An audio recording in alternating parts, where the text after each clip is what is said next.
OliverTwist by Charles Dickens. Chapter 1. Treats of the place where Oliver Twist was born, and of the circumstances attending his birth. Among other public buildings in a certain town, which for many reasons it will be prudent to refrain from mentioning, and to which I will assign no fictitious name, there is one anciently common to most towns, great or small, to wit, a workhouse. And in this workhouse was born, on a day and date which I need not trouble myself to repeat, inasmuch as it can be of no possible consequence to the reader, in this stage of the business at all events, the item of mortality whose name is prefixed to the head of this chapter. For a long time after it was ushered into this world of sorrow and trouble, by the parish surgeon, it remained a matter of considerable doubt whether the child would survive to bear any name at all. In which case it is somewhat more than probable that these memoirs would never have appeared, or if they had, that being comprised within a couple of pages, they would have possessed the inestimable merit of being the most concise and faithful specimen of biography extant in the literature of any age or country. Although I am not disposed to maintain that being born in a workhouse is in itself the most fortunate and enviable circumstance that can possibly befall a human being, I do mean to say that in this particular instance, it was the best thing for Oliver Twist that could by possibility have occurred. The fact is, that there was considerable difficulty in inducing Oliver to take upon himself the office of respiration, a troublesome practice, but one which custom has rendered necessary to our easy existence. And for some time he lay gasping on a little flock mattress, rather unequally poised between this world and the next, the balance being decidedly in favor of the latter. Now, if, during this brief period, Oliver had been surrounded by careful grandmothers, anxious aunts, experienced nurses, and doctors of profound wisdom, he would most inevitably and indubitably have been killed in no time. There being nobody by, however, but a pauper old woman, who was rendered rather misty by an unwonted allowance of beer, and a parish surgeon who did such matters by contract, Oliver and nature fought out the point between them. The result was that, after a few struggles, Oliver breathed, sneezed, and proceeded to advertise to the inmates of the workhouse the fact of a new burden having been imposed upon the parish, by setting up as loud a cry as could reasonably have been expected from a male infant, who had not been possessed of that very useful appendage, a voice, for a much longer space of time than 3 minutes and a quarter. As Oliver gave this first proof of the free and proper action of his lungs, the patchwork coverlet which was carelessly flung over the iron bedstead rustled. The pale face of a young woman was raised feebly from the pillow, and a faint voice imperfectly articulated the words, "Let me see the child and die." The surgeon had been sitting with his face turned towards the fire, giving the palms of his hands a warm and a rub alternately. As the young woman spoke, he rose, and advancing to the bed's head, said, with more kindness than might have been expected of him, "Oh, you must not talk about dying yet." "Lord bless her dear heart, no," interposed the nurse, hastily depositing in her pocket a green glass bottle, the contents of which she had been tasting in a corner with evident satisfaction. "Lord bless her dear heart, when she has lived as long as I have, sir, and had 13 children of her own, and all on 'em dead except 2, and them in the workus with me, she'll know better than to take on in that way, bless her dear heart. Think what it is to be a mother, there's a dear young lamb do."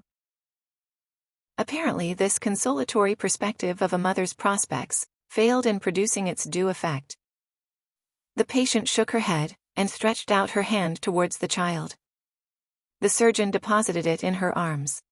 She imprinted her cold white lips passionately on its forehead, passed her hands over her face, gazed wildly round, shuddered, fell back, and died. They chafed her breast, hands, and temples, but the blood had stopped forever. They talked of hope and comfort. They had been strangers too long. "It's all over, Mrs. Thingamy," said the surgeon at last. "Ah, poor dear, so it is," said the nurse, picking up the cork of the green bottle, which had fallen out on the pillow, as she stooped to take up the child. "Poor dear." "You needn't mind sending up to me, if the child cries, nurse," said the surgeon, putting on his gloves with great deliberation. "It's very likely it will be troublesome. Give it a little gruel if it is." He put on his hat, and pausing by the bedside on his way to the door, added, "She was a good-looking girl, too. Where did she come from?" "She was brought here last night," replied the old woman, "by the overseer's order. She was found lying in the street. She had walked some distance, for her shoes were worn to pieces, but where she came from, or where she was going to, nobody knows." The surgeon leaned over the body and raised the left hand. "The old story," he said, shaking his head. "No wedding ring, I see. Ah, good night." The medical gentleman walked away to dinner, and the nurse, having once more applied herself to the green bottle, sat down on a low chair before the fire, and proceeded to dress the infant. What an excellent example of the power of dress young Oliver Twist was. Wrapped in the blanket which had hitherto formed his only covering, he might have been the child of a nobleman or a beggar. It would have been hard for the haughtiest stranger to have assigned him his proper station in society. But now that he was enveloped in the old calico robes which had grown yellow in the same service, he was badged and ticketed, and fell into his place at once. A parish child, the orphan of a workhouse, the humble half-starved drudge, to be cuffed and buffeted through the world, despised by all and pitied by none. Oliver cried lustily. If he could have known that he was an orphan, left to the tender mercies of churchwardens and overseers, perhaps he would have cried the louder. Chapter 2. Treats of Oliver Twist's growth, education, and board. For the next 8 or 10 months, Oliver was the victim of a systematic course of treachery and deception. He was brought up by hand. The hungry and destitute situation of the infant orphan was duly reported by the workhouse authorities to the parish authorities. The parish authorities inquired with dignity of the workhouse authorities whether there was no female then domiciled in the house who was in a situation to impart to Oliver Twist the consolation and nourishment of which he stood in need. The workhouse authorities replied with humility that there was not. Upon this, the parish authorities magnanimously and humanely resolved that Oliver should be farmed, or, in other words, that he should be dispatched to a branch workhouse some 3 miles off, where 20 or 30 other juvenile offenders against the poor laws rolled about the floor all day, without the inconvenience of too much food or too much clothing, under the parental superintendence of an elderly female, who received the culprits at and for the consideration of 7 halfpenny per small head per week. 7 halfpenny's worth per week is a good round diet for a child. A great deal may be got for 7 halfpenny, quite enough to overload its stomach and make it uncomfortable. The elderly female was a woman of wisdom and experience. She knew what was good for children, and she had a very accurate perception of what was good for herself. So, she appropriated the greater part of the weekly stipend to her own use, and consigned the rising parochial generation to even a shorter allowance than was originally provided for them, thereby finding in the lowest depth a deeper still, and proving herself a very great experimental philosopher. Everybody knows the story of another experimental philosopher, who had a great theory about a horse being able to live without eating, and who demonstrated it so well, that he had got his own horse down to a straw a day, and would unquestionably have rendered him a very spirited and rampacious animal on nothing at all, if he had not died 24 hours before he was to have had his first comfortable bait of air. Unfortunately for the experimental philosophy of the female to whose protecting care Oliver Twist was delivered over, a similar result usually attended the operation of her system. For at the very moment when the child had contrived to exist upon the smallest possible portion of the weakest possible food, it did perversely happen in 8.5 cases out of 10, either that it sickened from want and cold, or fell into the fire from neglect, or got half smothered by accident. In any one of which cases, the miserable little being was usually summoned into another world, and there gathered to the fathers it had never known in this.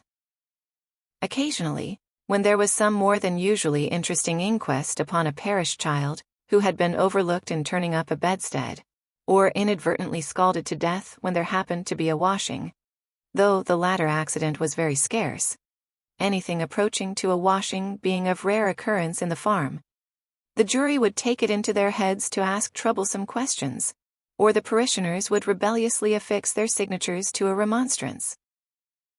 But these impertinences were speedily checked by the evidence of the surgeon, and the testimony of the beadle, the former of whom had always opened the body and found nothing inside, which was very probable indeed, and the latter of whom invariably swore whatever the parish wanted, which was very self-devotional. Besides, the board made periodical pilgrimages to the farm, and always sent the beadle the day before to say they were going. The children were neat and clean to behold when they went, and what more would the people have? It cannot be expected that this system of farming would produce any very extraordinary or luxuriant crop. Oliver Twist's 9th birthday found him a pale, thin child, somewhat diminutive in stature, and decidedly small in circumference. But nature or inheritance had implanted a good sturdy spirit in Oliver's breast. It had had plenty of room to expand, thanks to the spare diet of the establishment, and perhaps to this circumstance may be attributed his having any 9th birthday at all. Be this as it may, however, it was his 9th birthday, and he was keeping it in the coal cellar with a select party of 2 other young gentlemen, who, after participating with him in a sound thrashing, had been locked up for atrociously presuming to be hungry, when Mrs. Mann, the good lady of the house, was unexpectedly startled by the apparition of Mr. Bumble, the beadle, striving to undo the wicket of the garden gate. "Goodness gracious, is that you, Mr. Bumble, sir?" said Mrs. Mann, thrusting her head out of the window in well-affected ecstasies of joy. "Susan, take Oliver and them 2 brats upstairs and wash 'em directly. My heart alive! Mr. Bumble, how glad I am to see you, surely!" Now, Mr. Bumble was a fat man, and a choleric, so, instead of responding to this open-hearted salutation in a kindred spirit, he gave the little wicket a tremendous shake, and then bestowed upon it a kick which could have emanated from no leg but a beadle's. "Lor, only think," said Mrs. Mann, running out, for the 3 boys had been removed by this time. "Only think of that. That I should have forgotten that the gate was bolted on the inside, on account of them dear children. Walk in, sir. Walk in, pray, Mr. Bumble, do, sir." Although this invitation was accompanied with a curtsy that might have softened the heart of a churchwarden, it by no means mollified the beadle.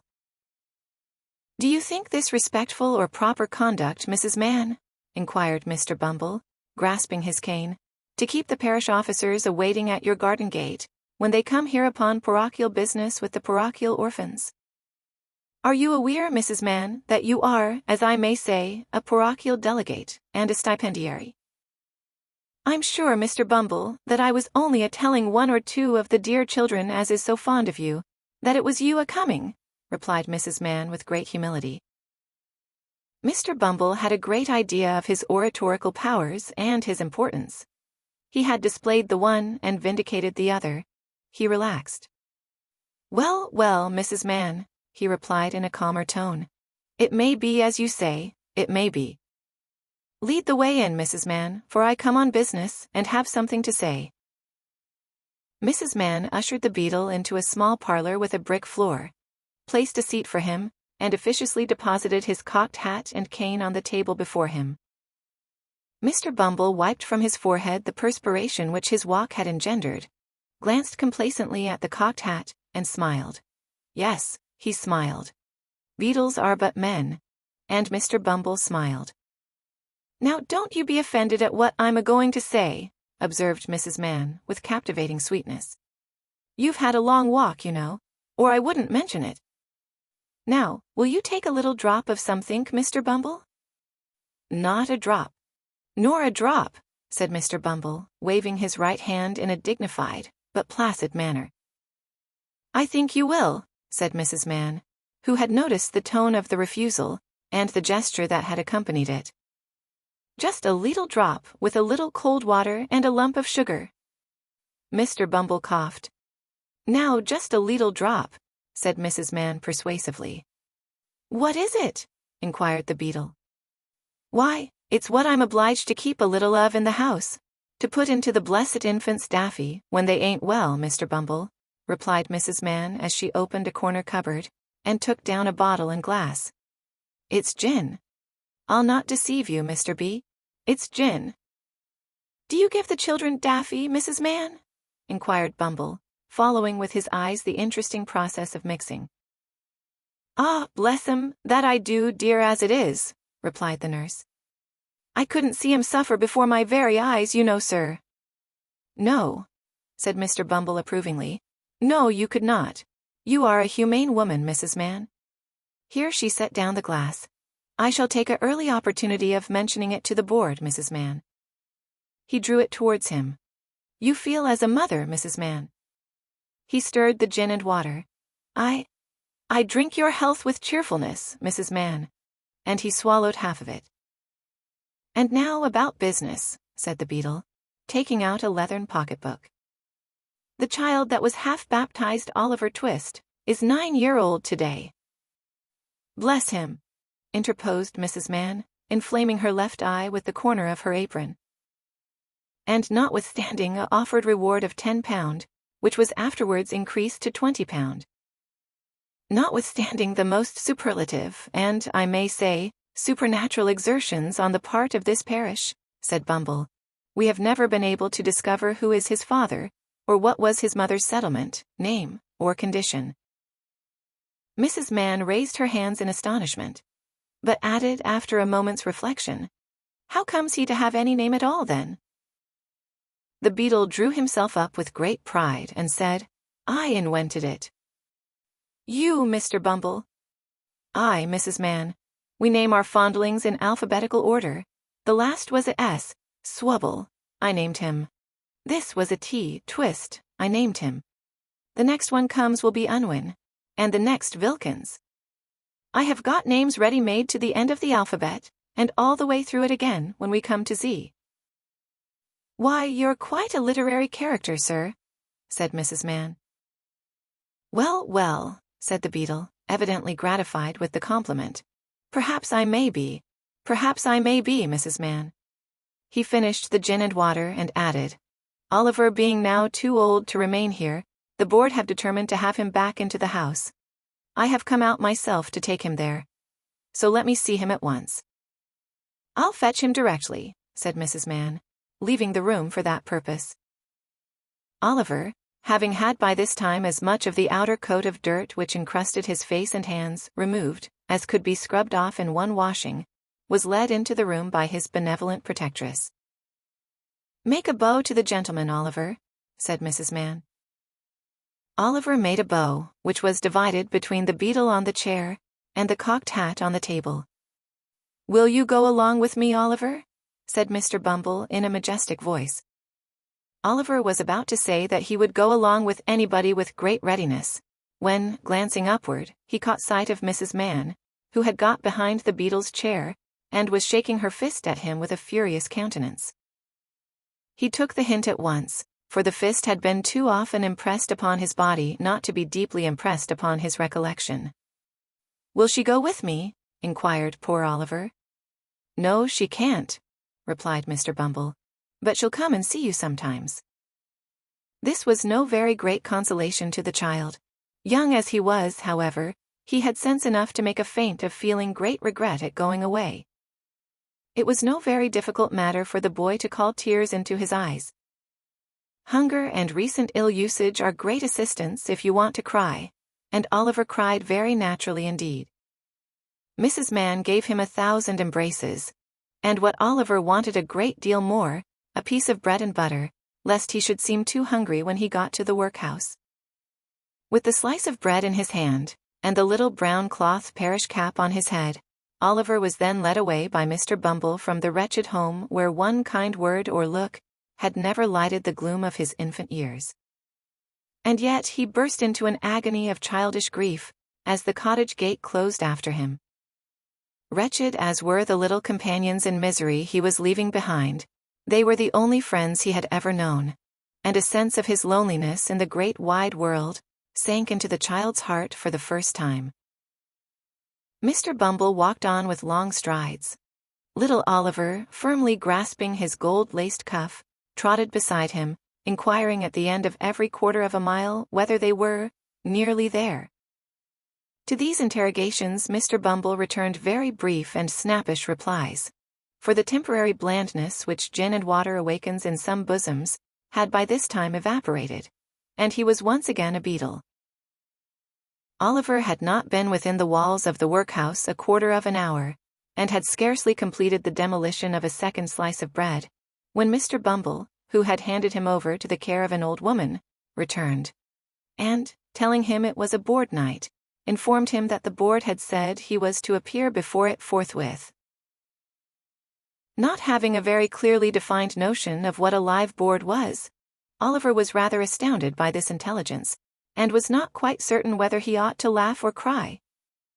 He had no time to think about the matter, however, for Mr. Bumble gave him a tap on the head with his cane to wake him up, and another on the back to make him lively, and bidding him to follow, conducted him into a large whitewashed room, where 8 or 10 fat gentlemen were sitting round a table. At the top of the table, seated in an armchair rather higher than the rest, was a particularly fat gentleman with a very round, red face. "Bow to the board," said Bumble. Oliver brushed away 2 or 3 tears that were lingering in his eyes, and seeing no board but the table, fortunately bowed to that. "What's your name, boy?" said the gentleman in the high chair. Oliver was frightened at the sight of so many gentlemen, which made him tremble, and the beadle gave him another tap behind, which made him cry. These 2 causes made him answer in a very low and hesitating voice, whereupon a gentleman in a white waistcoat said he was a fool, which was a capital way of raising his spirits and putting him quite at his ease. "Boy," said the gentleman in the high chair, "listen to me. You know you're an orphan, I suppose?" "What's that, sir?" inquired poor Oliver. "The boy is a fool. I thought he was," said the gentleman in the white waistcoat. "Hush," said the gentleman who had spoken first. "You know you've got no father or mother, and that you were brought up by the parish, don't you?" "Yes, sir," replied Oliver, weeping bitterly. "What are you crying for?" inquired the gentleman in the white waistcoat. And to be sure it was very extraordinary. What could the boy be crying for? "I hope you say your prayers every night," said another gentleman in a gruff voice, "and pray for the people who feed you and take care of you, like a Christian." "Yes, sir," stammered the boy.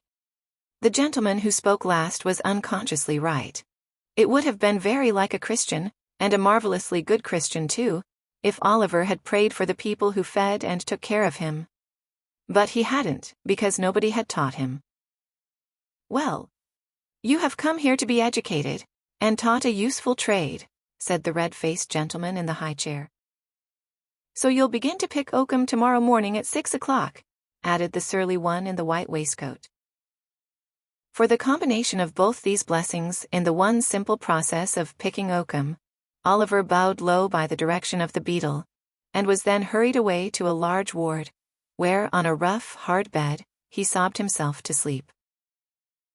What a novel illustration of the tender laws of England! They let the paupers go to sleep. Poor Oliver! He little thought, as he lay sleeping in happy unconsciousness of all around him, that the board had that very day arrived at a decision which would exercise the most material influence over all his future fortunes. But they had, and this was it. The members of this board were very sage, deep philosophical men, and when they came to turn their attention to the workhouse, they found out at once, what ordinary folks would never have discovered: the poor people liked it. It was a regular place of public entertainment for the poorer classes, a tavern where there was nothing to pay, a public breakfast, dinner, tea, and supper all the year round, a brick-and-mortar Elysium, where it was all play and no work. "Oh," said the board, looking very knowing, "we are the fellows to set this to rights. We'll stop it all in no time." So they established the rule that all poor people should have the alternative, for they would compel nobody, not they, of being starved by a gradual process in the house, or buy a quick one out of it. With this view, they contracted with the waterworks to lay on an unlimited supply of water, and with a corn factory to supply periodically small quantities of oatmeal, and issued 3 meals of thin gruel a day, with an onion twice a week, and half a roll of Sundays. They made a great many other wise and humane regulations, having reference to the ladies, which it is not necessary to repeat. Kindly undertook to divorce poor married people, in consequence of the great expense of a suit in Doctors' Commons, and, instead of compelling a man to support his family, as they had theretofore done, took his family away from him, and made him a bachelor. There is no saying how many applicants for relief, under these last 2 heads, might have started up in all classes of society, if it had not been coupled with the workhouse. But the board were long-headed men, and had provided for this difficulty. The relief was inseparable from the workhouse and the gruel, and that frightened people. For the first 6 months after OliverTwist was removed, the system was in full operation. It was rather expensive at first, in consequence of the increase in the undertaker's bill, and the necessity of taking in the clothes of all the paupers, which fluttered loosely on their wasted, shrunken forms, after a week or two's gruel. But the number of workhouse inmates got thin as well as the paupers, and the board were in ecstasies. The room in which the boys were fed was a large stone hall, with a copper at one end, out of which the master, dressed in an apron for the purpose, and assisted by 1 or 2 women, ladled the gruel at mealtimes.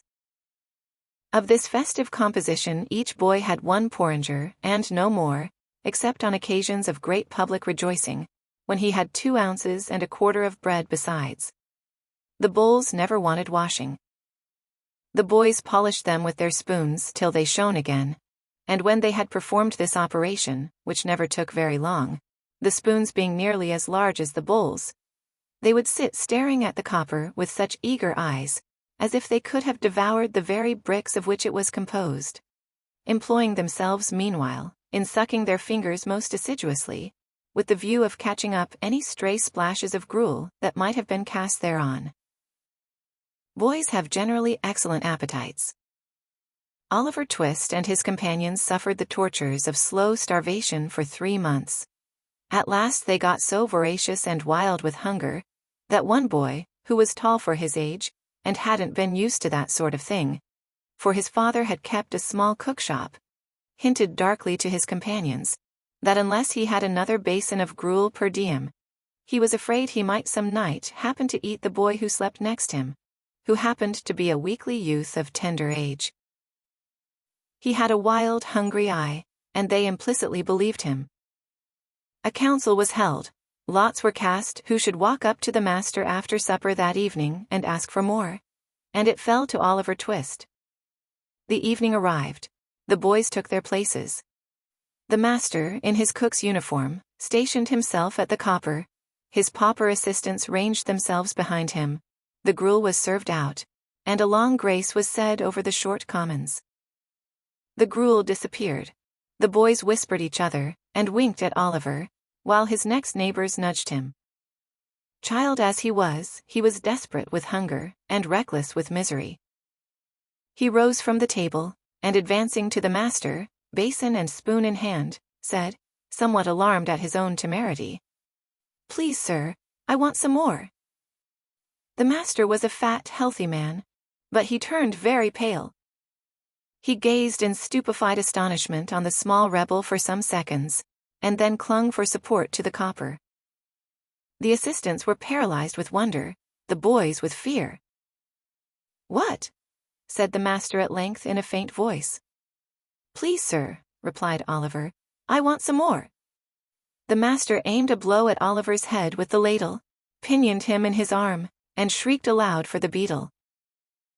The board were sitting in solemn conclave, when Mr. Bumble rushed into the room in great excitement, and addressing the gentleman in the high chair said, "Mr. Limbkins, I beg your pardon, sir, OliverTwist has asked for more." There was a general start. Horror was depicted on every countenance. "For more," said Mr. Limbkins. "Compose yourself, Bumble, and answer me distinctly. Do I understand that he asked for more, after he had eaten the supper allotted by the dietary?" "He did, sir," replied Bumble. "That boy will be hung," said the gentleman in the white waistcoat. "I know that boy will be hung." Nobody controverted the prophetic gentleman's opinion. An animated discussion took place. Oliver was ordered into instant confinement, and a bill was next morning pasted on the outside of the gate, offering a reward of £5 to anybody who would take Oliver Twist off the hands of the parish. In other words, £5 and Oliver Twist were offered to any man or woman who wanted an apprentice to any trade, business, or calling. "I never was more convinced of anything in my life," said the gentleman in the white waistcoat, as he knocked at the gate and read the bill next morning. "I never was more convinced of anything in my life than I am that that boy will come to be hung." As I purpose to show in the sequel whether the white waistcoated gentleman was right or not, I should perhaps mar the interest of this narrative, supposing it to possess any at all, if I ventured to hint just yet whether the life of Oliver Twist had this violent termination or no. Chapter 3 relates how Oliver Twist was very near getting a place which would not have been a sinecure. For a week after the commission of the impious and profane offense of asking for more, Oliver remained a close prisoner in the dark and solitary room to which he had been consigned by the wisdom and mercy of the board. It appears, at first sight, not unreasonable to suppose that, if he had entertained a becoming feeling of respect for the prediction of the gentleman in the white waistcoat, he would have established that sage individual's prophetic character, once and forever, by tying one end of his pocket handkerchief to a hook in the wall, and attaching himself to the other. To the performance of this feat, however, there was one obstacle, namely, that pocket handkerchiefs, being decided articles of luxury, had been, for all future times and ages, removed from the noses of paupers by the express order of the board, in council assembled, solemnly given and pronounced under their hands and seals. There was a still greater obstacle in Oliver's youth and childishness. He only cried bitterly all day, and, when the long, dismal night came on, spread his little hands before his eyes to shut out the darkness, and crouching in the corner, tried to sleep, ever and anon waking with a start and tremble, and drawing himself closer and closer to the wall, as if to feel even its cold hard surface were a protection in the gloom and loneliness which surrounded him. Let it not be supposed by the enemies of the system that, during the period of his solitary incarceration, Oliver was denied the benefit of exercise, the pleasure of society, or the advantages of religious consolation. As for exercise, it was nice cold weather, and he was allowed to perform his ablutions every morning under the pump, in a stone yard, in the presence of Mr. Bumble, who prevented his catching cold, and caused a tingling sensation to pervade his frame, by repeated applications of the cane. As for society, he was carried every other day into the hall where the boys dined, and there sociably flogged as a public warning and example. And so far from being denied the advantages of religious consolation, he was kicked into the same apartment every evening at prayer time, and there permitted to listen to, and console his mind with, a general supplication of the boys, containing a special clause, therein inserted by authority of the board, in which they entreated to be made good, virtuous, contented, and obedient, and to be guarded from the sins and vices of Oliver Twist, whom the supplication distinctly set forth to be under the exclusive patronage and protection of the powers of wickedness, and an article direct from the manufactory of the very devil himself. It chanced one morning, while Oliver's affairs were in this auspicious and comfortable state, that Mr. Gamfield, chimney-sweep, went his way down the High Street, deeply cogitating in his mind his ways and means of paying certain arrears of rent, for which his landlord had become rather pressing. Mr. Gamfield's most sanguine estimate of his finances could not raise them within full £5 of the desired amount, and, in a species of arithmetical desperation, he was alternately cudgelling his brains and his donkey, when passing the workhouse, his eyes encountered the bill on the gate. "Whoa, oh," said Mr. Gamfield to the donkey.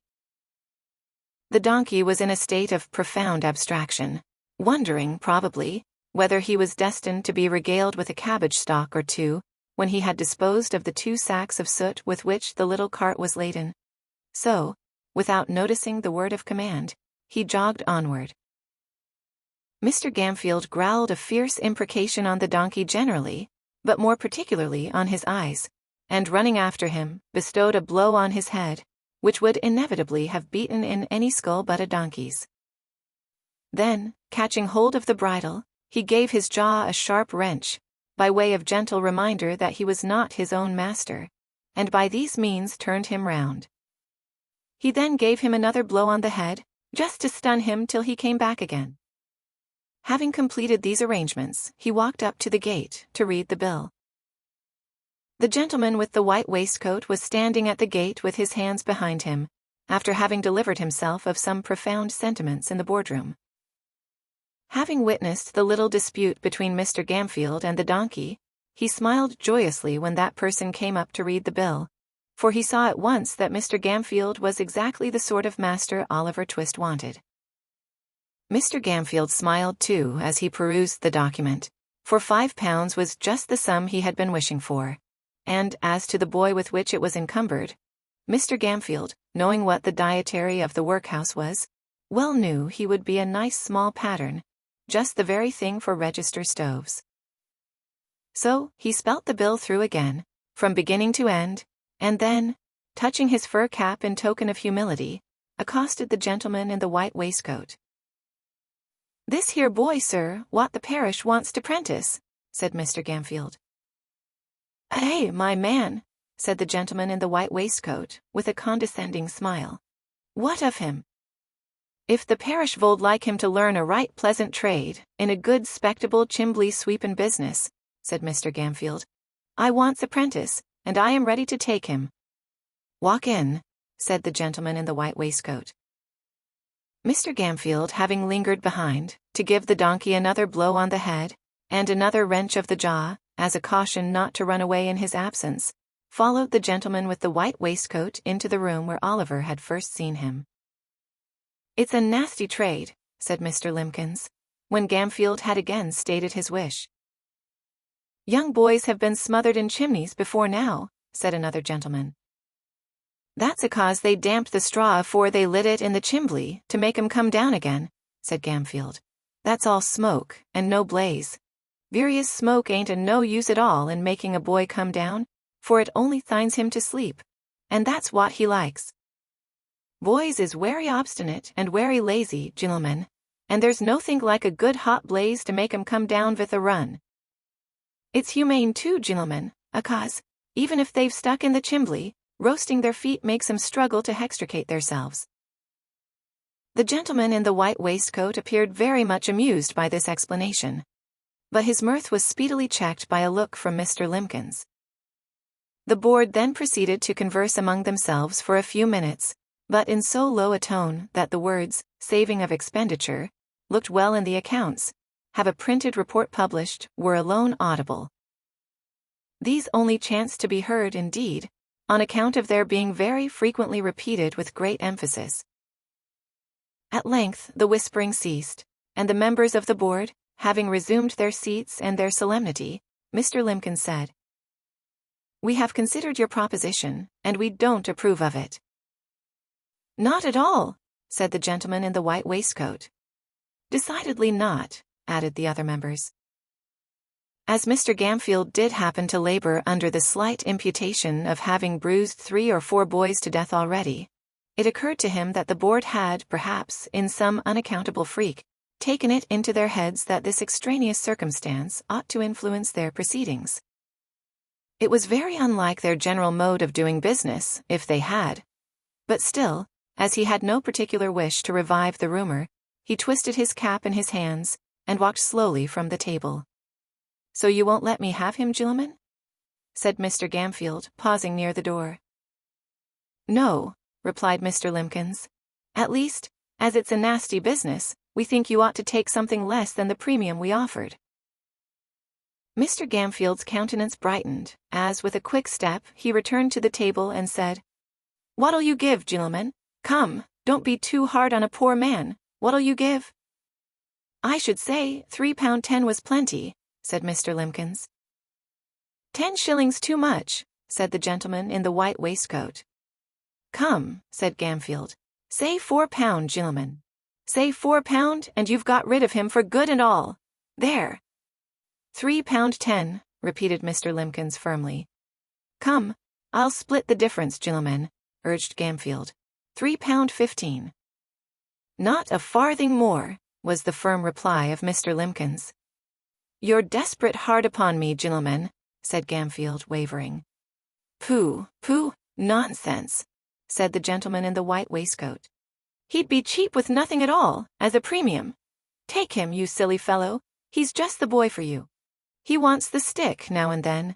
It'll do him good, and his board needn't come very expensive, for he hasn't been overfed since he was born. Ha, ha, ha. Mr. Gamfield gave an arch look at the faces round the table, and, observing a smile on all of them, gradually broke into a smile himself. The bargain was made. Mr. Bumble was at once instructed that OliverTwist and his indentures were to be conveyed before the magistrate, for signature and approval, that very afternoon. In pursuance of this determination, little Oliver, to his excessive astonishment, was released from bondage, and ordered to put himself into a clean shirt. He had hardly achieved this very unusual gymnastic performance, when Mr. Bumble brought him, with his own hands, a basin of gruel, and the holiday allowance of 2 ounces and a quarter of bread. At this tremendous sight, Oliver began to cry very piteously, thinking, not unnaturally, that the board must have determined to kill him for some useful purpose, or they never would have begun to fatten him up in that way. Don't make your eyes red, Oliver, but eat your food and be thankful, said Mr. Bumble, in a tone of impressive pomposity. You're a-going to be made apprentice of, Oliver. Apprentice, sir? Said the child, trembling. Yes, Oliver, said Mr. Bumble. The kind and blessed gentleman which is so many parents to you, Oliver, when you have none of your own, are a-going to prentice you, and to set you up in life, and make a man of you, although the expense to the parish is £3.10.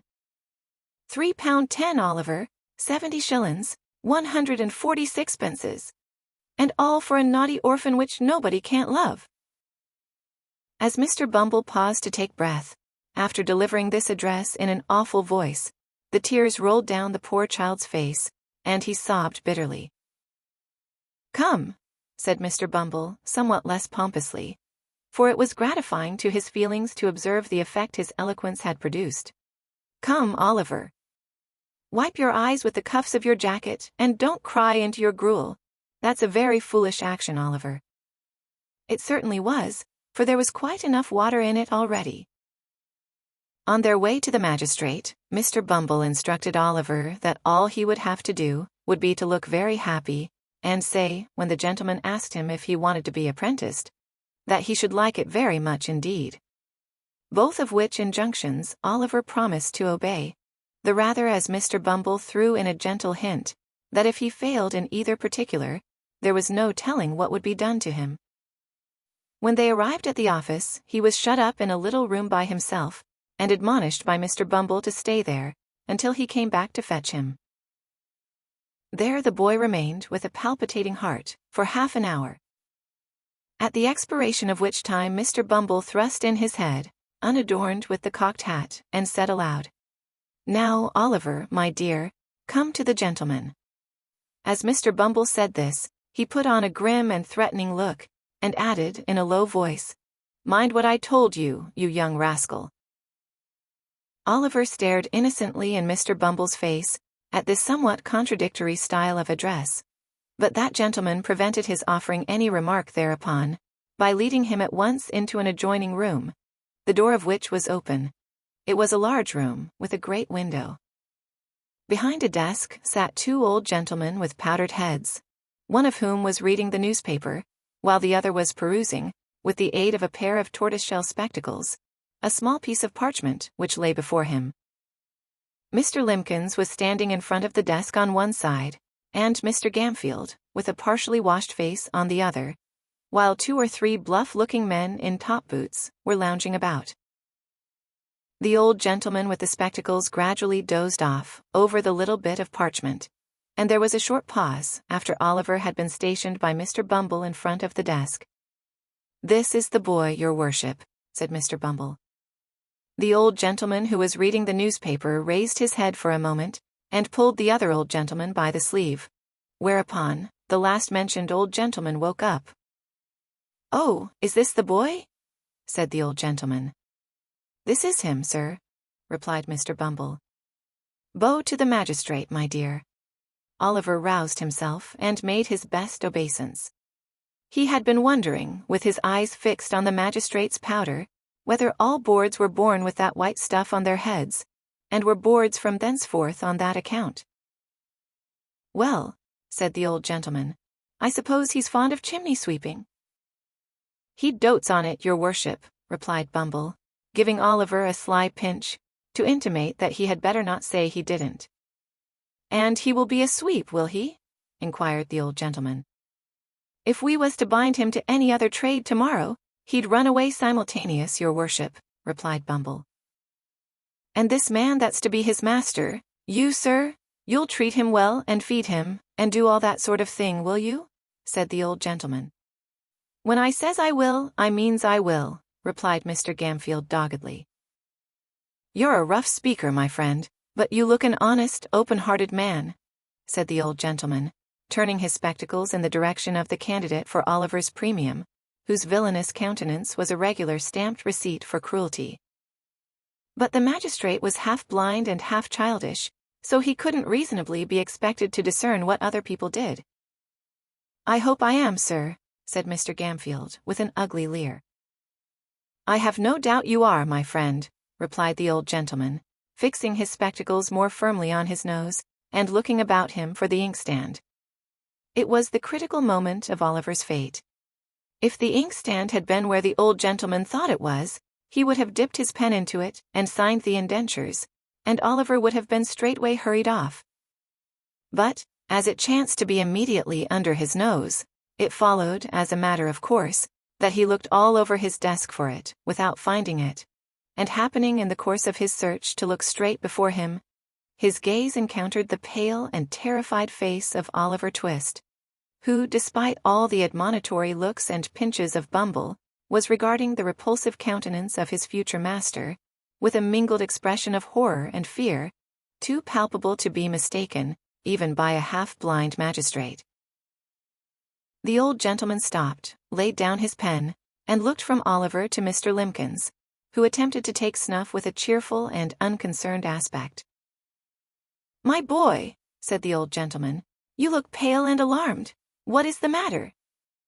"Stand a little away from him, Beadle," said the other magistrate, laying aside the paper and leaning forward with an expression of interest. "Now, boy, tell us what's the matter. Don't be afraid." Oliver fell on his knees, and clasping his hands together, prayed that they would order him back to the dark room, that they would starve him, beat him, kill him if they pleased, rather than send him away with that dreadful man. "Well," said Mr. Bumble, raising his hands and eyes with most impressive solemnity. "Well, of all the artful and designing orphans that ever I see, Oliver, you are one of the most barefacedest." "Hold your tongue, Beadle," said the second old gentleman, when Mr. Bumble had given vent to this compound adjective. "I beg your worship's pardon," said Mr. Bumble, incredulous of having heard aright. "Did your worship speak to me?" "Yes, hold your tongue." Mr. Bumble was stupefied with astonishment. A beadle ordered to hold his tongue. A moral revolution. The old gentleman in the tortoiseshell spectacles looked at his companion. He nodded significantly. "We refuse to sanction these indentures," said the old gentleman, tossing aside the piece of parchment as he spoke. "I hope," stammered Mr. Limpkins, "I hope the magistrates will not form the opinion that the authorities have been guilty of any improper conduct, on the unsupported testimony of a child." "The magistrates are not called upon to pronounce any opinion on the matter," said the second old gentleman sharply. "Take the boy back to the workhouse, and treat him kindly. He seems to want it." That same evening, the gentleman in the white waistcoat most positively and decidedly affirmed, not only that Oliver would be hung, but that he would be drawn and quartered into the bargain. Mr. Bumble shook his head with gloomy mystery, and said he wished he might come to good, whereunto Mr. Gamfield replied, that he wished he might come to him, which, although he agreed with the beadle in most matters, would seem to be a wish of a totally opposite description. The next morning, the public were once informed that OliverTwist was again to let, and that £5 would be paid to anybody who would take possession of him. Chapter 4. Oliver, being offered another place, makes his first entry into public life. In great families, when an advantageous place cannot be obtained, either in possession, reversion, remainder, or expectancy, for the young man who is growing up, it is a very general custom to send him to sea. The board, in imitation of so wise and salutary an example, took counsel together on the expediency of shipping off OliverTwist in some small trading vessel bound to a good unhealthy port. This suggested itself as the very best thing that could possibly be done with him, the probability being that the skipper would flog him to death in a playful mood some day after dinner, or would knock his brains out with an iron bar. Both pastimes being, as is pretty generally known, very favorite and common recreations among gentlemen of that class. The more the case presented itself to the board in this point of view, the more manifold the advantages of the step appeared. So, they came to the conclusion that the only way of providing for Oliver effectually was to send him to sea without delay. Mr. Bumble had been dispatched to make various preliminary inquiries, with the view of finding out some captain or other who wanted a cabin boy without any friends, and was returning to the workhouse to communicate the result of his mission, when he encountered at the gate no less a person than Mr. Sowerberry, the parochial undertaker.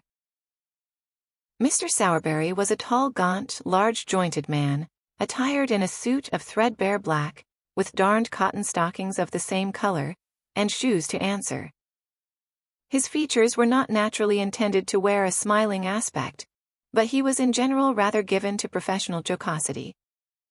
His step was elastic, and his face betokened inward pleasantry, as he advanced to Mr. Bumble, and shook him cordially by the hand. "I have taken the measure of the 2 women that died last night, Mr. Bumble," said the undertaker. "You'll make your fortune, Mr. Sowerberry," said the beadle, as he thrust his thumb and forefinger into the proffered snuff-box of the undertaker, which was an ingenious little model of a patent coffin. "I say you'll make your fortune, Mr. Sowerberry," repeated Mr. Bumble, tapping the undertaker on the shoulder in a friendly manner with his cane. "Think so?" said the undertaker in a tone which half admitted and half disputed the probability of the event. "The prices allowed by the board are very small, Mr. Bumble." "So are the coffins," replied the beadle, with precisely as near an approach to a laugh as a great official ought to indulge in. Mr. Sowerberry was much tickled at this, as of course he ought to be, and laughed a long time without cessation. "Well, well, Mr. Bumble," he said at length, "there's no denying that, since the new system of feeding has come in, the coffins are something narrower and more shallow than they used to be. But we must have some profit, Mr. Bumble. Well-seasoned timber is an expensive article, sir, and all the iron handles come by canal from Birmingham." "Well, well," said Mr. Bumble, "every trade has its drawbacks. A fair profit is, of course, allowable." Of course," replied the undertaker. "And if I don't get a profit upon this or that particular article, why, I make it up in the long run, you see, he. "Just so," said Mr. Bumble. "Though I must say," continued the undertaker, resuming the current of observations which the beadle had interrupted, "though I must say, Mr. Bumble, that I have to contend against one very great disadvantage, which is, that all the stout people go off the quickest. The people who have been better off, and have paid rates for many years, are the first to sink when they come into the house, and let me tell you, Mr. Bumble, that 3 or 4 inches over one's calculation makes a great hole in one's profits, especially when one has a family to provide for, sir." As Mr. Sowerberry said this, with the becoming indignation of an ill-used man, and as Mr. Bumble felt that it rather tended to convey a reflection on the honor of the parish, the latter gentleman thought it advisable to change the subject. OliverTwist being uppermost in his mind, he made him his theme. "By the by," said Mr. Bumble, "you don't know anybody who wants a boy, do you? A parochial prentice, who is at present a dead weight, a millstone, as I may say, round the parochial throat? Liberal terms, Mr. Sowerberry, liberal terms?" As Mr. Bumble spoke, he raised his cane to the bill above him, and gave 3 distinct raps upon the words, £5, which were printed thereon in Roman capitals of gigantic size. "Gadso," said the undertaker, taking Mr. Bumble by the gilt-edged lapel of his official coat. "That's just the very thing I wanted to speak to you about. You know, dear me, what a very elegant button this is, Mr. Bumble. I never noticed it before." "Yes, I think it rather pretty," said the beadle, glancing proudly downwards at the large brass buttons which embellished his coat. "The die is the same as the parochial seal, the Good Samaritan healing the sick and bruised man. The board presented it to me on New Year's morning, Mr. Sowerberry. I put it on, I remember, for the first time, to attend the inquest on that reduced tradesman, who died in a doorway at midnight." "I recollect," said the undertaker. "The jury brought it in, died from exposure to the cold, and want of the common necessaries of life, didn't they?" Mr. Bumble nodded. "And they made it a special verdict, I think," said the undertaker, by adding some words to the effect that if the relieving officer had— "Tush, foolery," interposed the beadle. "If the board attended to all the nonsense that ignorant jurymen talk, they'd have enough to do." "Very true," said the undertaker. "They would indeed." "Juries," said Mr. Bumble, grasping his cane tightly, as was his wont when working into a passion. "Juries is ineducated, vulgar, grovelling wretches." "So they are," said the undertaker. "They haven't no more philosophy nor political economy about 'em than that," said the beadle, snapping his fingers contemptuously. "No more they have," acquiesced the undertaker. "I despise 'em," said the beadle, growing very red in the face. "So do I," rejoined the undertaker. "And I only wish we'd a jury of the independent sort, in the house for a week or two," said the beadle. "The rules and regulations of the board would soon bring their spirit down for 'em." "Let 'em alone for that," replied the undertaker. So saying, he smiled approvingly, to calm the rising wrath of the indignant parish officer. Mr. Bumble lifted off his cocked hat, took a handkerchief from the inside of the crown, wiped from his forehead the perspiration which his rage had engendered, fixed the cocked hat on again, and turning to the undertaker, said in a calmer voice, "Well, what about the boy?" "Oh," replied the undertaker, "why, you know, Mr. Bumble, I pay a good deal towards the poor's rates." "Hem," said Mr. Bumble. "Well?"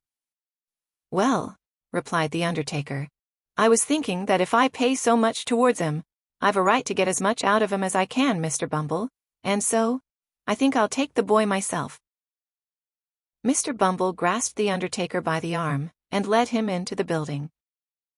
Mr. Sowerberry was closeted with the board for 5 minutes, and it was arranged that Oliver should go to him that evening, upon liking, a phrase which means, in the case of a parish apprentice, that if the master find, upon a short trial, that he can get enough work out of a boy without putting too much food into him, he shall have him for a term of years, to do what he likes with.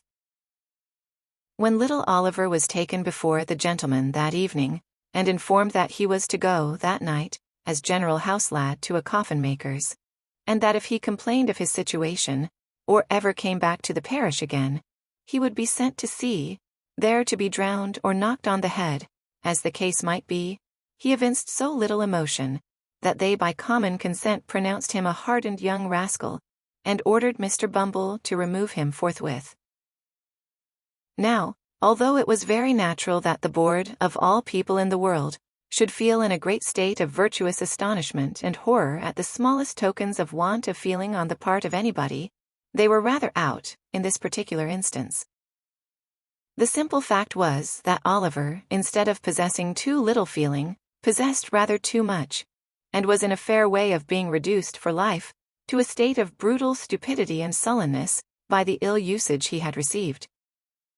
He heard the news of his destination in perfect silence, and, having had his luggage put into his hand, which was not very difficult to carry, inasmuch as it was all comprised within the limits of a brown paper parcel, about 1/2 foot square by 3 inches deep, he pulled his cap over his eyes, and once more attaching himself to Mr. Bumble's coat cuff, was led away by that dignitary to a new scene of suffering.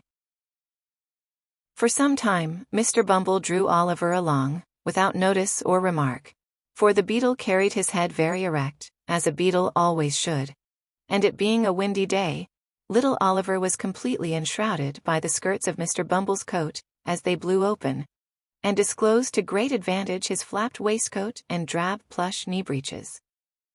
As they drew near to their destination, however, Mr. Bumble thought it expedient to look down and see that the boy was in good order for inspection by his new master, which he accordingly did, with a fit and becoming air of gracious patronage. "Oliver," said Mr. Bumble. "Yes, sir," replied Oliver in a low, tremulous voice. "Pull that cap off your eyes and hold up your head, sir."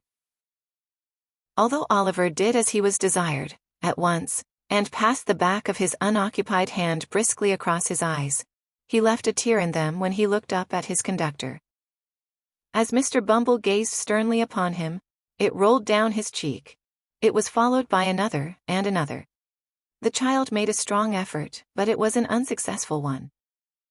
Withdrawing his other hand from Mr. Bumble's, he covered his face with both, and wept until the tears sprung out from between his chin and bony fingers. "Well," exclaimed Mr. Bumble, stopping short and darting at his little charge a look of intense malignity. "Well, of all the ungratefullest and worst-disposed boys as ever I see, Oliver, you are the—" "No, no, sir," sobbed Oliver, clinging to the hand which held the well-known cane. "No, no, sir, I will be good indeed. Indeed, indeed I will, sir. I am a very little boy, sir. And it is so. So what?" inquired Mr. Bumble in amazement. "So lonely, sir, so very lonely," cried the child. "Everybody hates me. Oh, sir, don't, pray be cross to me." The child beat his hand upon his heart, and looked in his companion's face with tears of real agony. Mr. Bumble regarded Oliver's piteous and helpless look with some astonishment for a few seconds, hemmed 3 or 4 times in a husky manner, and after muttering something about that troublesome cough, bade Oliver dry his eyes and be a good boy. Then once more taking his hand, he walked on with him in silence. The undertaker, who had just put up the shutters of his shop, was making some entries in his daybook by the light of a most appropriate dismal candle, when Mr. Bumble entered. "Aha," said the undertaker, looking up from the book and pausing in the middle of a word. "Is that you, Bumble?" "No one else, Mr. Sowerberry," replied the beetle. "Here, I've brought the boy." Oliver made a bow. "Oh, that's the boy, is it?" said the undertaker, raising the candle above his head to get a better view of Oliver. "Mrs. Sowerberry, will you have the goodness to come here a moment, my dear?" Mrs. Sowerberry emerged from a little room behind the shop, and presented the form of a short, thin, squeezed-up woman, with a vixenish countenance. "My dear," said Mr. Sowerberry deferentially, "this is the boy from the workhouse that I told you of." Oliver bowed again. "Dear me," said the undertaker's wife, "he's very small." "Why, he is rather small," replied Mr. Bumble, looking at Oliver as if it were his fault that he was no bigger. "He is small, there's no denying it. But he'll grow, Mrs. Sowerberry, he'll grow." "Ah, I dare say he will," replied the lady pettishly, "on our victuals and our drink. I see no saving in parish children, not I, for they always cost more to keep than they're worth. However, men always think they know best. There, get downstairs, little bag o' bones." With this, the undertaker's wife opened a side door and pushed Oliver down a steep flight of stairs into a stone cell, damp and dark, forming the anteroom to the coal cellar, and denominated kitchen, wherein sat a slatternly girl, in shoes down at heel, and blue worsted stockings very much out of repair. "Here, Charlotte," said Mr. Sowerberry, who had followed Oliver down, "give this boy some of the cold bits that were put by for Trip. He hasn't come home since the morning, so he may go without 'em. I dare say the boy isn't too dainty to eat 'em, are you, boy?" Oliver, whose eyes had glistened at the mention of meat, and who was trembling with eagerness to devour it, replied in the negative, and a plateful of coarse broken victuals was set before him.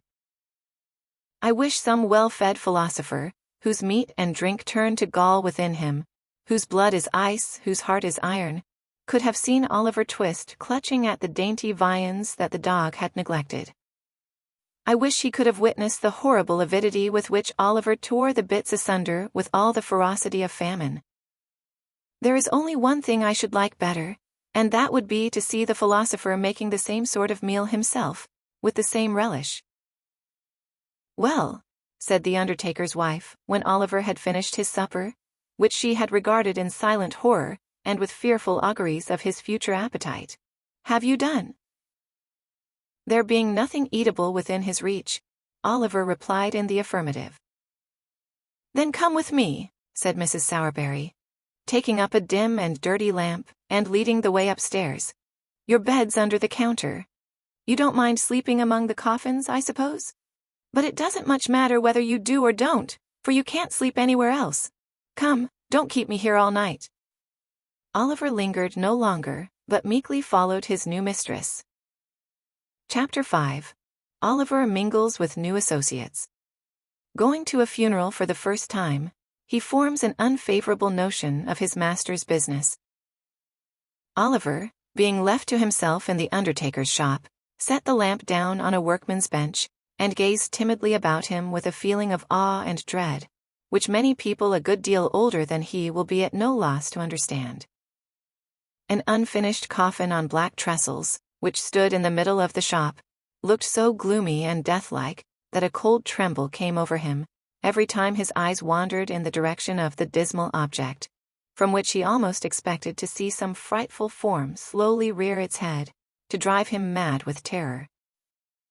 Against the wall were ranged, in regular array, a long row of elm boards cut in the same shape, looking in the dim light like high-shouldered ghosts with their hands in their breeches pockets.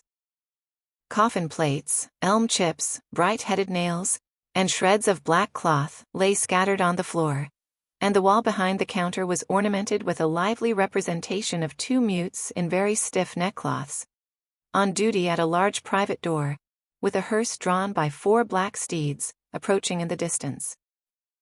The shop was close and hot. The atmosphere seemed tainted with the smell of coffins. The recess beneath the counter in which his flock mattress was thrust looked like a grave.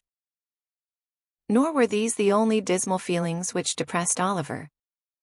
He was alone in a strange place, and we all know how chilled and desolate the best of us will sometimes feel in such a situation.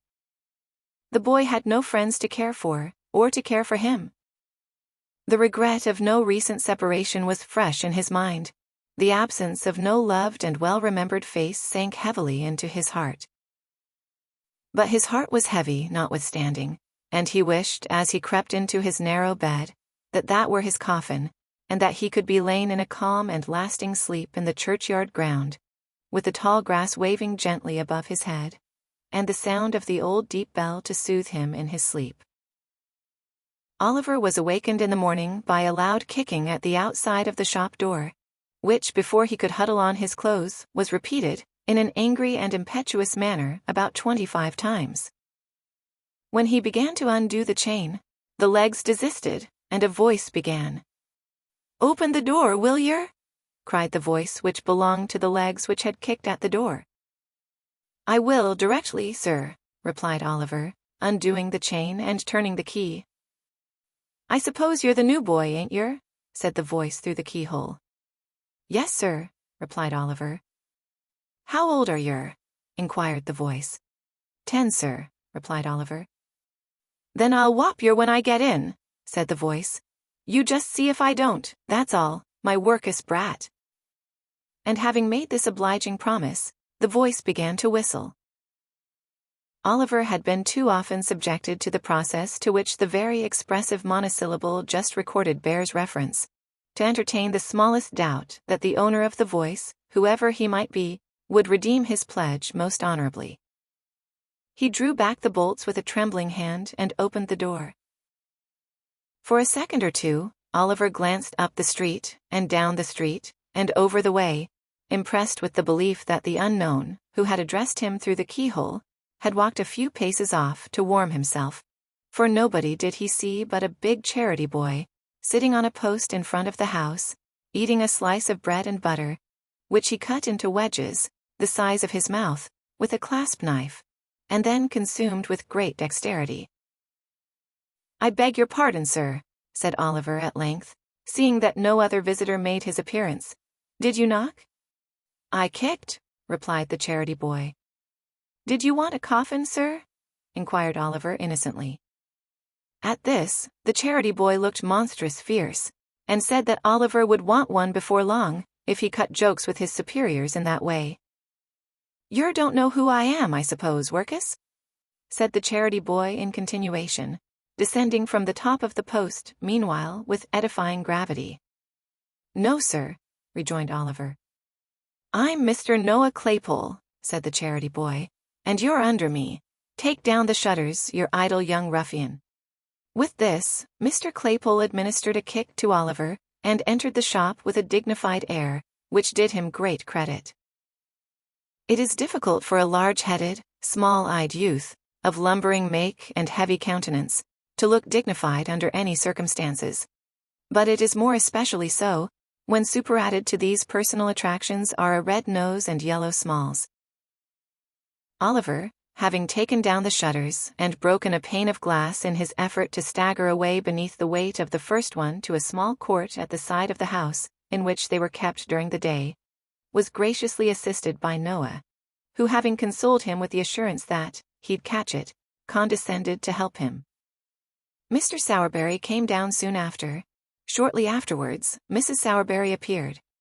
Oliver, having caught it, in fulfillment of Noah's prediction, followed that young gentleman down the stairs to breakfast. "Come near the fire, Noah," said Charlotte. "I saved a nice little bit of bacon for you from master's breakfast. Oliver, shut that door at Mr. Noah's back, and take them bits that I've put out on the cover of the bread pan. There's your tea.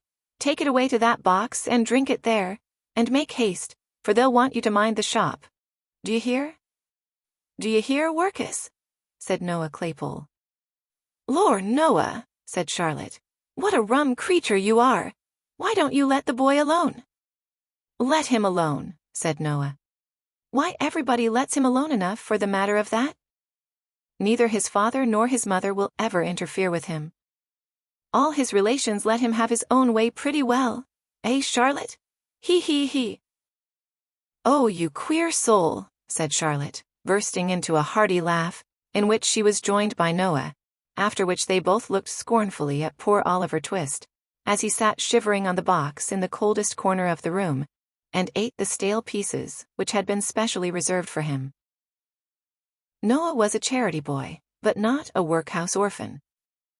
No chance child was he, for he could trace his genealogy all the way back to his parents, who lived hard by, his mother being a washerwoman, and his father a drunken soldier, discharged with a wooden leg, and a diurnal pension of twopence halfpenny and an unstatable fraction.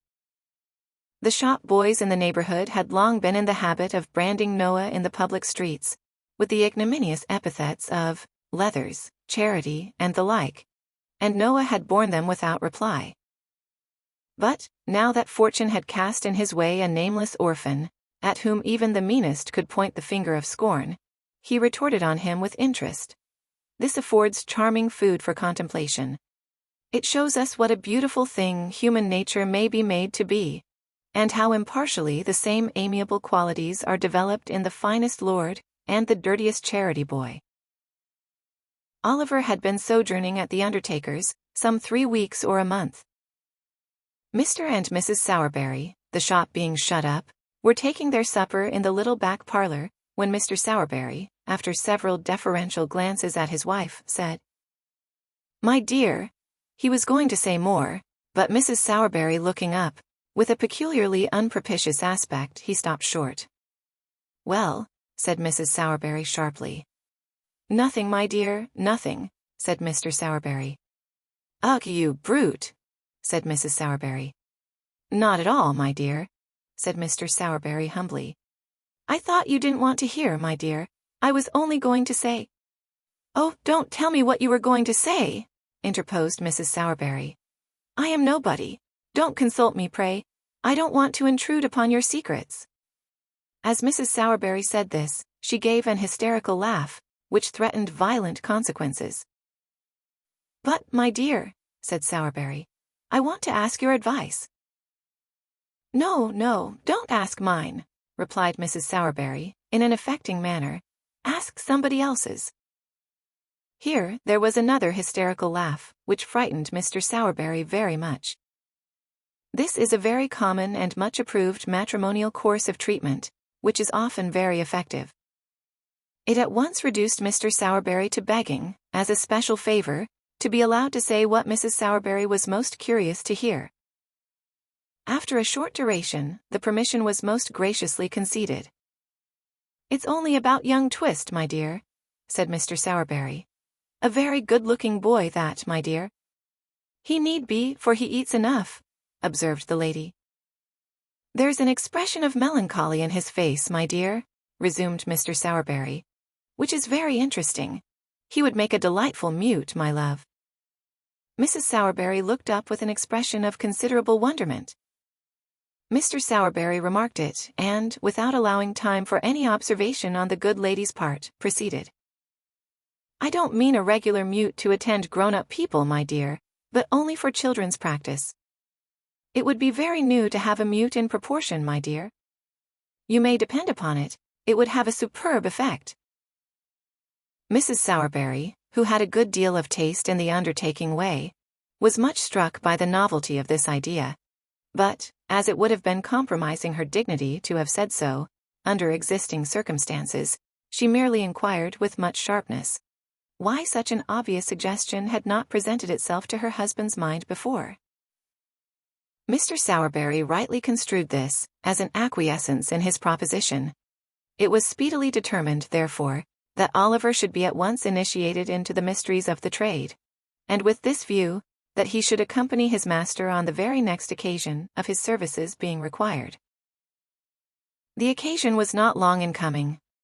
Half an hour after breakfast next morning, Mr. Bumble entered the shop, and supporting his cane against the counter, drew forth his large leathern pocketbook, from which he selected a small scrap of paper, which he handed over to Sowerberry. "Aha!" said the undertaker, glancing over it with a lively countenance. "An order for a coffin, eh?" "For a coffin first, and a parochial funeral afterwards," replied Mr. Bumble, fastening the strap of the leathern pocketbook, which, like himself, was very corpulent. "Baton," said the undertaker, looking from the scrap of paper to Mr. Bumble. "I never heard the name before." Bumble shook his head as he replied. "Obstinate people, Mr. Sowerberry. Very obstinate. Proud, too, I'm afraid, sir." "Proud, eh?" exclaimed Mr. Sowerberry with a sneer. "Come, that's too much."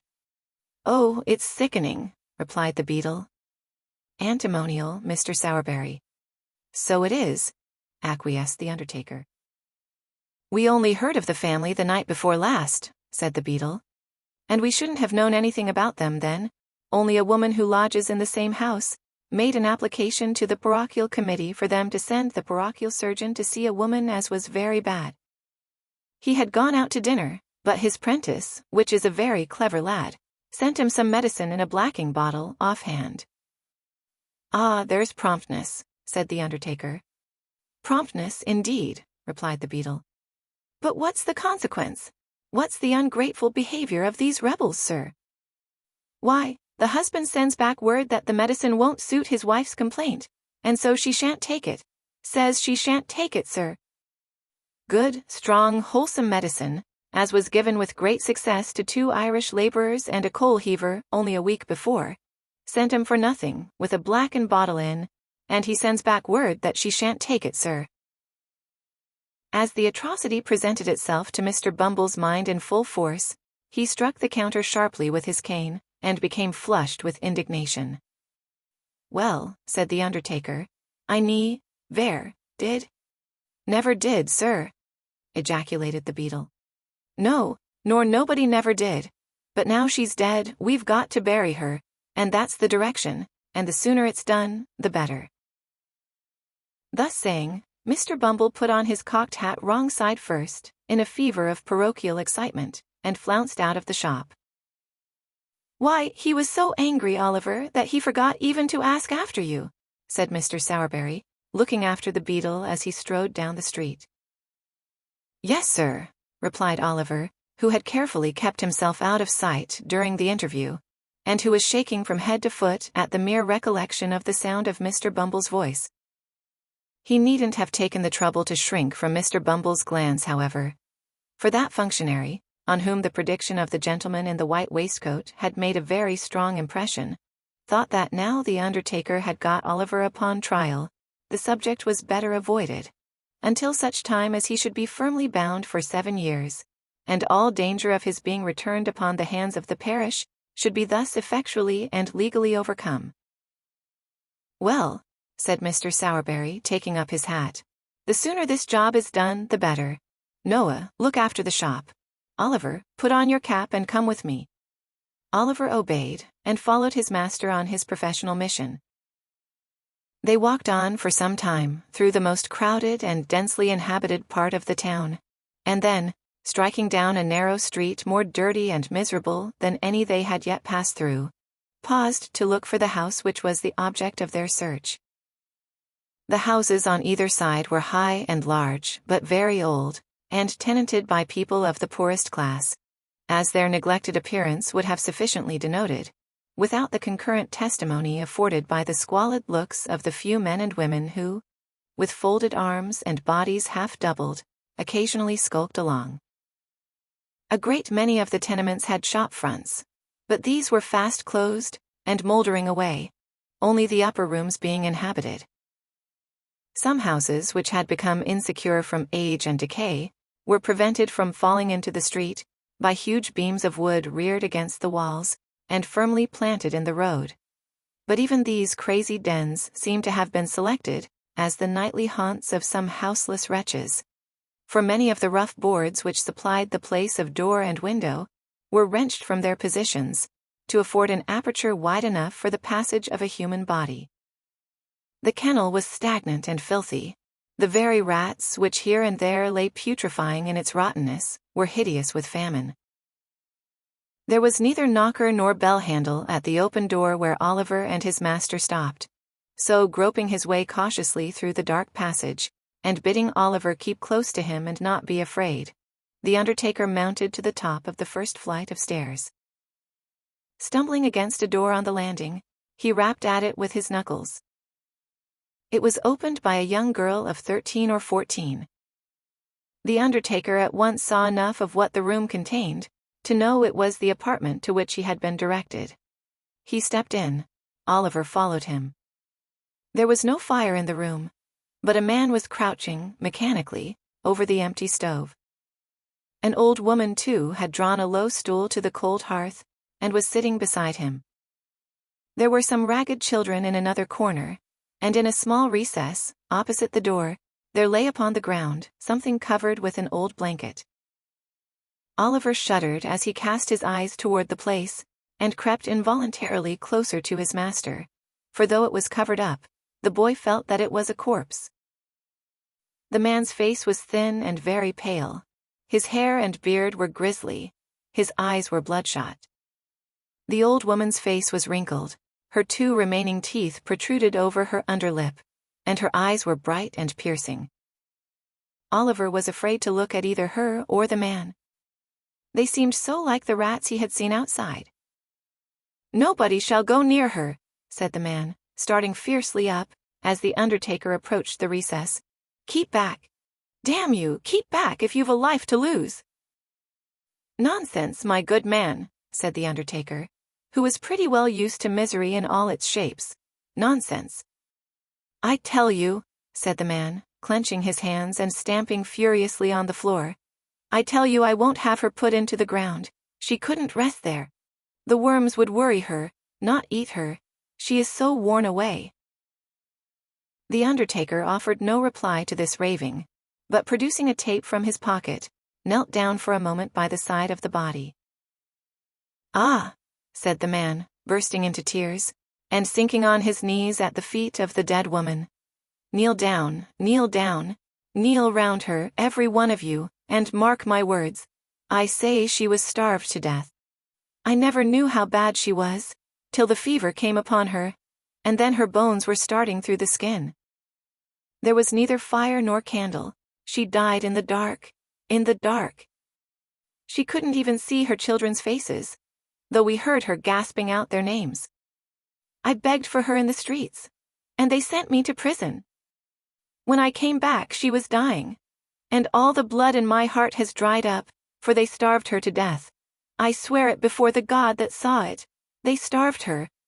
He twined his hands in his hair, and with a loud scream rolled groveling upon the floor, his eyes fixed and the foam covering his lips. The terrified children cried bitterly, but the old woman, who had hitherto remained as quiet as if she had been wholly deaf to all that passed, menaced them into silence. Having unloosened the cravat of the man, who still remained extended on the ground, she tottered towards the undertaker. "She was my daughter," said the old woman, nodding her head in the direction of the corpse, and speaking with an idiotic leer, more ghastly than even the presence of death in such a place. "Lord, Lord! Well, it is strange that I who gave birth to her, and was a woman then, should be alive and merry now, and she lying there, so cold and stiff. Lord, Lord! To think of it, it's as good as a play, as good as a play." As the wretched creature mumbled and chuckled in her hideous merriment, the undertaker turned to go away. "Stop, stop," said the old woman in a loud whisper. "Will she be buried tomorrow, or next day, or tonight? I laid her out, and I must walk, you know. Send me a large cloak, a good warm one, for it is bitter cold. We should have cake and wine, too, before we go." "Never mind, send some bread, only a loaf of bread and a cup of water. Shall we have some bread, dear?" she said eagerly, catching at the undertaker's coat, as he once more moved towards the door. "Yes, yes," said the undertaker. "Of course. Anything you like." He disengaged himself from the old woman's grasp, and drawing Oliver after him, hurried away. The next day, the family having been meanwhile relieved with a half-quartern loaf and a piece of cheese, left with them by Mr. Bumble himself, Oliver and his master returned to the miserable abode, where Mr. Bumble had already arrived, accompanied by 4 men from the workhouse, who were to act as bearers. An old black cloak had been thrown over the rags of the old woman and the man, and the bare coffin, having been screwed down, was hoisted on the shoulders of the bearers, and carried into the street. "Now you must put your best leg foremost, old lady," whispered Sowerberry in the old woman's ear. "We are rather late, and it won't do to keep the clergyman waiting. Move on, my men, as quick as you like." Thus directed, the bearers trotted on under their light burden, and the 2 mourners kept as near them as they could. Mr. Bumble and Sowerberry walked at a good smart pace in front, and Oliver, whose legs were not so long as his master's, ran by the side. There was not so great a necessity for hurrying as Mr. Sowerberry had anticipated, however, for when they reached the obscure corner of the churchyard in which the nettles grew, and where the parish graves were made, the clergyman had not arrived, and the clerk, who was sitting by the vestry-room fire, seemed to think it by no means improbable that it might be an hour or so before he came. So they put the bier on the brink of the grave, and the 2 mourners waited patiently in the damp clay, with a cold rain drizzling down, while the ragged boys whom the spectacle had attracted into the churchyard played a noisy game at hide-and-seek among the tombstones, or varied their amusements by jumping backwards and forwards over the coffin. Mr. Sowerberry and Bumble, being personal friends of the clerk, sat by the fire with him and read the paper. At length, after a lapse of something more than an hour, Mr. Bumble, and Sowerberry, and the clerk, were seen running towards the grave. Immediately afterwards, the clergyman appeared, putting on his surplice as he came along. Mr. Bumble then thrashed a boy or two to keep up appearances, and the reverend gentleman, having read as much of the burial service as could be compressed into 4 minutes, gave his surplice to the clerk, and walked away again. "Now, Bill," said Sowerberry to the gravedigger, "fill up." It was no very difficult task, for the grave was so full that the uppermost coffin was within a few feet of the surface. The gravedigger shoveled in the earth, stamped it loosely down with his feet, shouldered his spade, and walked off, followed by the boys, who murmured very loud complaints at the fun being over so soon. "Come, my good fellow," said Bumble, tapping the man on the back. "They want to shut up the yard." The man, who had never once moved, since he had taken his station by the graveside, started, raised his head, stared at the person who had addressed him, walked forward for a few paces, and fell down in a swoon. The crazy old woman was too much occupied in bewailing the loss of her cloak, which the undertaker had taken off, to pay him any attention, so they threw a can of cold water over him, and when he came to, saw him safely out of the churchyard, locked the gate, and departed on their different ways. "Well, Oliver," said Sowerberry as they walked home, "how do you like it?" "Pretty well, thank you, sir," replied Oliver, with considerable hesitation. "Not very much, sir." "Ah, you'll get used to it in time, Oliver," said Sowerberry. "Nothing when you're used to it, my boy." Oliver wondered in his own mind whether it had taken a very long time to get Mr. Sowerberry used to it. But he thought it better not to ask the question, and walked back to the shop, thinking over all he had seen and heard. Thank you for listening. This audio is brought to you by EFL FlashCards. Follow us for updates and more audio content. Stay tuned.